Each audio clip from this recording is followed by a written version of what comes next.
Buenas noches, vamos a presentar la tarea académica número 4. Somos del grupo 10, mi nombre es Brenda García. Vamos a seguir desarrollando el caso con la empresa Abacus. Bien, como primer punto tenemos la determinación del riesgo. La parte teórica hemos encontrado 4 factores. Uno de ellos es el riesgo macroeconómico y el mercado, ya que la empresa depende mucho del poder adquisitivo del peruano. También del poder adquisitivo fuera, porque también vende en mercados globales, ¿no? Luego se ve afectado por la inflación y la economía. También tiene una alta dependencia en las materias primas importadas como la cebada y el aluminio, cuyos precios pues se cotizan en dólares, y eso también es un factor. ¿Por qué? Porque hay fluctuaciones en el tipo de cambio, ¿no? Pues viéndose reflejado en un constante margen de ganancia. Tenemos como segundo factor el riesgo operativo y de cadena de suministros. Aquí pues podemos decir que los cambios climáticos, como por ejemplo el fenómeno de Niño, pues vulnera ciertas épocas del año donde la producción es menor, por lo cual genera un desequilibrio, ¿no? en ganancias y en producción. Las rutas viales del país están constantemente en conflictos sociales, lo cual retrasa una buena logística. Tenemos como tercer riesgo el riesgo regulatorio y fiscal. Están los incrementos del impuesto selectivo al consumo. Estos se elevan y contraen la demanda de la cerveza. Está el aumento de impuestos y restricciones que fomentan directamente el mercado informal de alcohol adulterado o de contado. Y luego tenemos la normativa más estricta sobre la publicidad, por ejemplo, horarios de venta y de salud pública que limitan la estrategia comercial. Como cuarto punto tenemos el riesgo competitivo y de innovación. Si bien es cierto, hay muchas marcas que están empezando a comercializar dentro del mercado, sin embargo, Bacus en este caso tiene un muy buen posicionamiento. No existe ciertos mercados que experimentan un cambio de tendencias pues, más saludables y una mayor preferencia por bebidas con menos contenido alcohólico. Luego está el crecimiento de bebidas artesanales y marcas pues importadas que exigen una constante evolución en su propuesta de valor. Y bueno, Bacus mitiga esta diversificación en su portafolio con un gran catálogo de opciones. Por ejemplo, tiene la cerveza premium, tiene la cerveza negra, ¿no? un poco de variedad. También tiene aguas, bebidas alcohólicas y fomentando pues, siempre la innovación. Le doy el paso de Bueno, continuando con la exposición, tenemos el caso práctico de la parte uno. En este caso, como la empresa Bactus para el usamiento de una prestación de sus bebidas ha realizado un análisis de mercado para estimar la ganancia que podría obtener en cada lote comercializado. Debido a la demanda del producto, puede variar según la aceptación de los consumidores. Se han identificado tres escenarios posibles para esta ganancia, cada una con una probabilidad distinta. Eh, por ello, el área financiera solicita calcular la ganancia promedio sin considerar las probabilidades. La ganancia promedio considerando las probabilidades de ocurrencia y la varianza de desviación como estándar como medida de riesgo y el coeficiente de variación.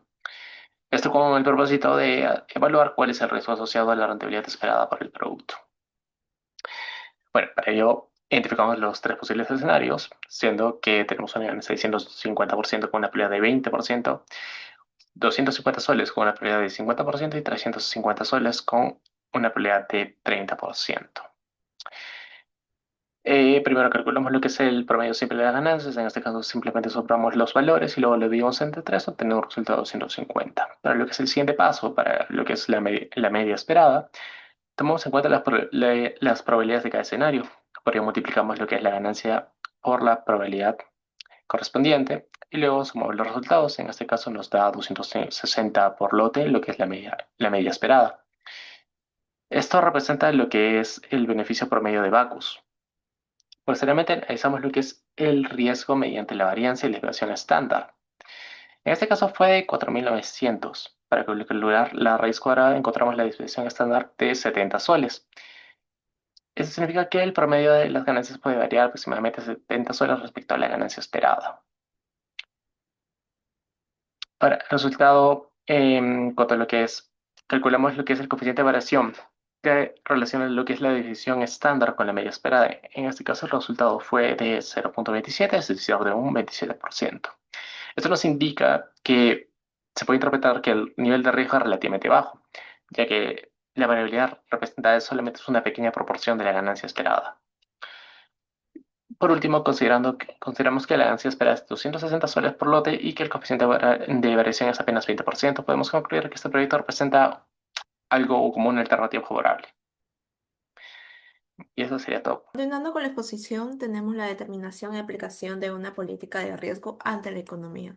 Como primer punto tenemos la determinación de riesgo ante una política, ¿no? Que básicamente es una herramienta de gestión que permite a las organizaciones anticipar, evaluar y controlar los riesgos derivados de los cambios.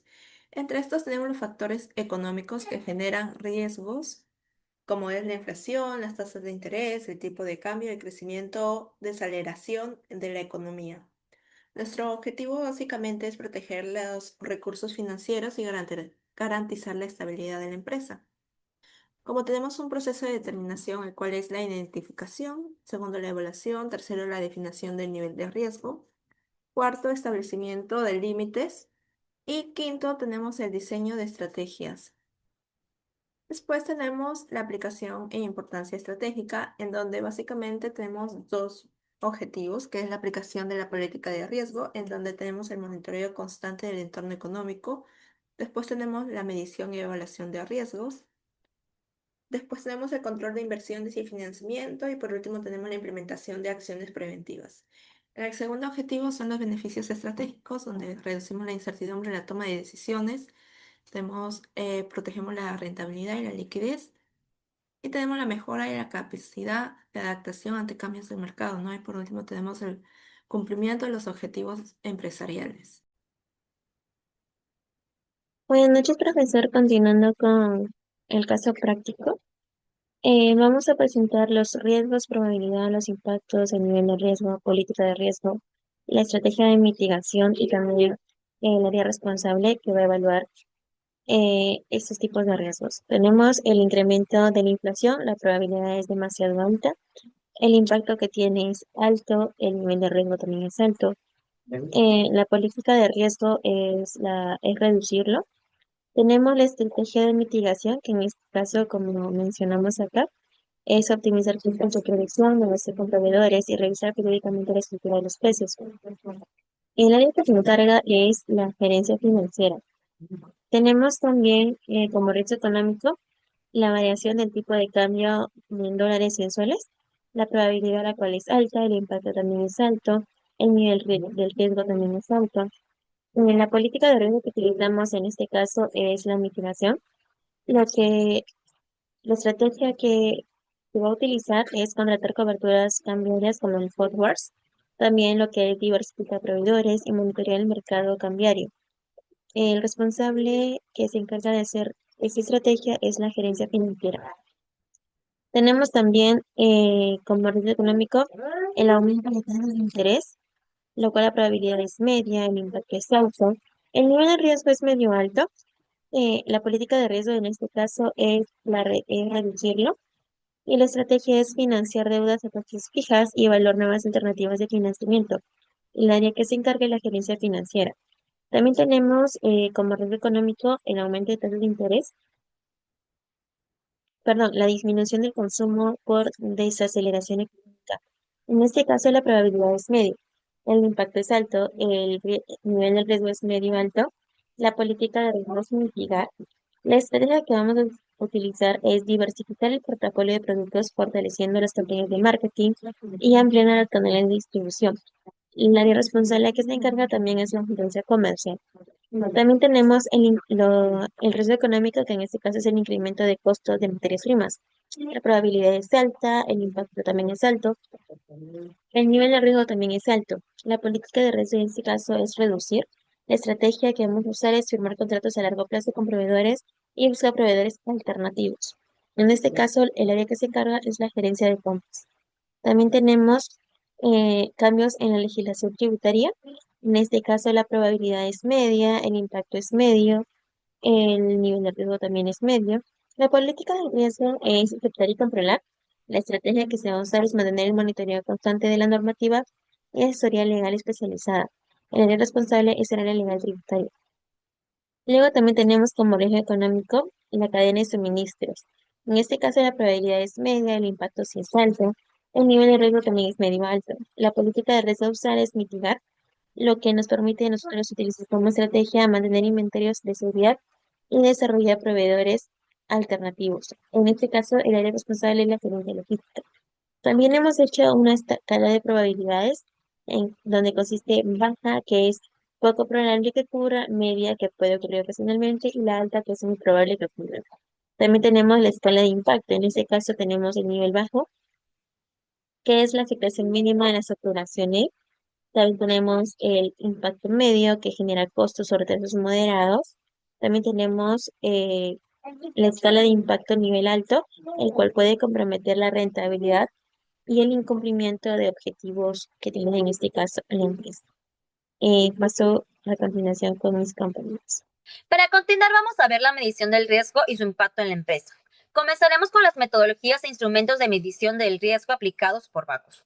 La medición del riesgo constituye un proceso esencial para la gestión financiera, ya que permite identificar, evaluar y cuantificar los posibles eventos que podrían afectar el cumplimiento de los objetivos organizacionales. En el caso de Bacus, la empresa aplica diversas metodologías. Primero tenemos el análisis de sensibilidad. Esta es una herramienta empleada por Bacus para poder evaluar el efecto que tendría la variación de determinadas variables financieras sobre sus resultados. Esta metodología consiste en modificar un supuesto crítico y medir el impacto que dicho cambio genera sobre los estados financieros. Permite determinar cómo varían los resultados ante cambios en variables claves, convirtiéndose en una de las herramientas cuantitativas más utilizadas para la medición de riesgo. En su informe anual del 2025, Bacus señala que una depreciación o apreciación del 5% del sol frente al dólar estadounidense tendría un impacto aproximado de unos 23.245.000 sobre sus resultados. Asimismo, la empresa utiliza esta metodología para evaluar el deterioro de la plusvalía mercantil, mercantil. En su informe anual del 2025, Bacus señala que una depreciación o apreciación del 5% del sol frente al dólar estadounidense tendría un impacto aproximado de unos 23.245.000 sobre sus resultados. Asimismo, la empresa utiliza este método para evaluar el deterioro de la plusvalía mercantil, realizando pruebas de sensibilidad sobre variables como el margen bruto y la tasa de descuento utilizada en la valoración de activos. Ahora también ve el enfoque de pérdida crediticia esperada, o sea, el NIF 9. Para medir el riesgo de crédito, Bacus aplica este modelo establecido por la NIF 9 para estimar las posibles pérdidas derivadas del incumplimiento de pago de los clientes, utilizando información histórica de los últimos 3 años, complementada con proyecciones macroeconómicas futuras. La aplicación de este modelo permite que la empresa pueda anticipar pérdidas potenciales y reconocer oportunamente provisiones contables, fortaleciendo la gestión del riesgo crediticio. También tiene la evaluación mediante calificaciones de riesgo. Como parte de la administración del riesgo financiero, Bacus establece criterios para seleccionar las instituciones con las que realiza operaciones financieras. La empresa únicamente mantiene relaciones con entidades que poseen una calificación mínima de riesgo A, emitida por agencias especializadas como la Moody's Local. Esta política contribuye a reducir el riesgo de contraparte, disminuyendo la probabilidad del incumplimiento por parte de las instituciones financieras con las cuales mantiene operaciones. Y por último tenemos el valor en uso mediante flujos de efectivo descontado. Esta es otra metodología utilizada por Bacus que consiste en la determinación del valor en uso de determinados activos mediante el método de flujos de efectivo descontados. Para ello, la empresa proyecta indicadores como el EBITDA, el crecimiento esperado de ingresos, las tasas de descuento y el horizonte de proyección de 3 años. Este procedimiento permite identificar posibles deterioros en el valor de activos intangibles y garantizar que los valores registrados reflejen adecuadamente la realidad económica de la empresa. Luego tenemos el impacto del riesgo en la empresa. Los principales impactos del riesgo de la empresa son los siguientes. Tenemos primero el impacto financiero. Los riesgos de mercado, crédito y liquidez pueden afectar directamente la rentabilidad de la empresa. Por ejemplo, en el 2025, Bacus registró una pérdida por diferencia de cambio de unos 18.282.000 soles, lo que evidencia la importancia de medir y controlar la exposición cambiaria mediante instrumentos de cobertura. Luego tenemos el impacto operativo. Bacus también gestiona riesgos que podrían afectar a la continuidad de sus operaciones. Un ejemplo es el programa Herederos del Campo, mediante el cual capacita a agricultores para fortalecer la producción local y asegurar el abastecimiento de materias primas de calidad. Con ello reduce riesgos en la cadena de suministros y garantiza la disponibilidad de insumos estratégicos. Asimismo, la empresa implementa el programa Bacus Te Cuida. Este está orientado al bienestar integral de sus colaboradores y durante el 2025 se registraron más de 6.600 atenciones, contribuyendo a disminuir riesgos operativos asociados al capital humano y fortaleciendo la cultura organizacional. La adecuada gestión del riesgo también fortalece la sostenibilidad y la reputación de la empresa. En 2025, Bacus destinó aproximadamente unos 3.776 millones al pago de impuestos y continuó fortaleciendo la competitividad de sus socios bodegueros, generando así valor económico y social para sus grupos de interés. Estas acciones contribuyen a mantener la confianza de clientes, proveedores, inversionistas y autoridades, reduciendo riesgos reputacionales y favoreciendo la sostenibilidad del negocio.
Como último punto vamos a tener un caso de aquí de, como sabemos que hemos elegido la empresa Bacus, el cliente va a ser la distribución del sur, que es un nombre comercial también, como este Bacus que estamos hablando.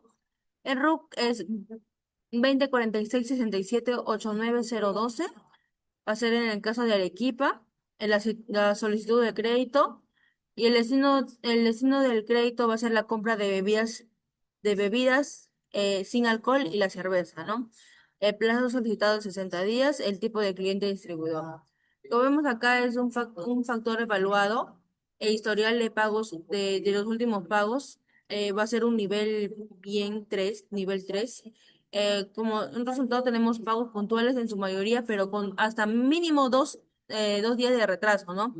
Y ya no se va para la escala última, que sería la 8 o la 5, ¿no? El nivel de endeudamiento con otras entidades, la deuda evaluada por la empresa que representa el 70% de sus ingresos mensuales, ¿no? Y va a tener un nivel de riesgo 4, ¿no? Estos son los promedios que dan las empresas financieras, ¿no? Los bancos, ¿no? Venta promedio mensuales, vamos a ver en un nivel de riesgo 2 la capacidad de pago y liquidez. Tiene una liquidez aceptable, pero con fluctuaciones estacionales, ¿no? Y un riesgo que le ha dado el banco sería un nivel de riesgo total promedio 3, o sea, moderado.